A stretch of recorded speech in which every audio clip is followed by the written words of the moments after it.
or actually it says this was the weekend it all changed. And it did, because and of course this is one person's memories, and it's been a while back, but the Camp Springs Festival in 1971, everything was different from the year before. Things had changed a lot.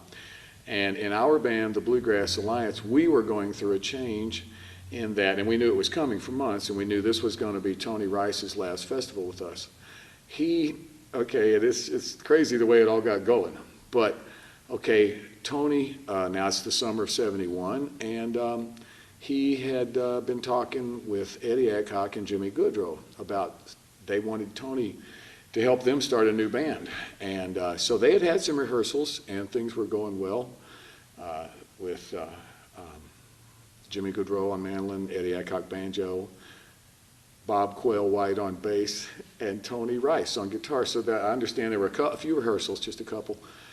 And then it came to light that because Jimmy was leaving the Country Gentlemen on the mandolin, now that chair is open. So Doyle Lawson, who's the guitar player with the Kentucky Mountain Boys, J.D. Crowe, well, of course, his number one love would be mandolin. So now Doyle is now going to leave J.D. Crowe to play mandolin with the Country Gentlemen, which is kind of, as a tenor singer, mandolin player, the dream job. You wanted to be where John Duffy stood. Okay, so now this leaves the guitar chair open with the J.D. Crowe band. Tony, upon hearing about this, of course, he always wanted to play with his brother Larry in J.D. Crowe's band, and nobody loved Crowe more than Tony. So I guess it kind of left Jimmy and Eddie holding the bag. Tony went on to join.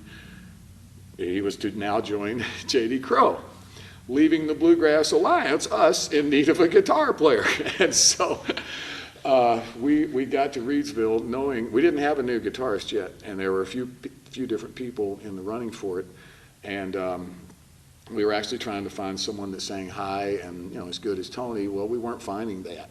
And I was the other lead singer in the band. And so the way I recall, we played our Friday performance, or actually which day is a little hazy, but we played one of our performances, and we had another one to go, and a couple of our band members got into it, and as it turned out, Tony didn't want to play the last set with us. He was supposed to.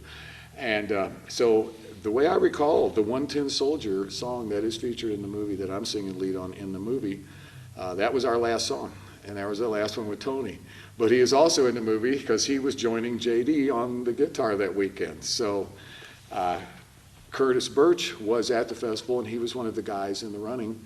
And so when Tony and our fiddle player Lonnie couldn't stand to be on stage together again for one more set, Curtis joined the band the next day.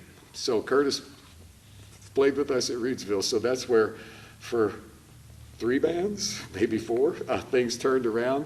So Tony played with both Bluegrass Alliance and Crowe there. Curtis played with us on our last day, and Doyle Lawson, is featured in the movie with his new job with the Country Gentlemen, and they're, of course, standing in the field warming up, doing Matterhorn, and they were awesome band with Bill Emerson.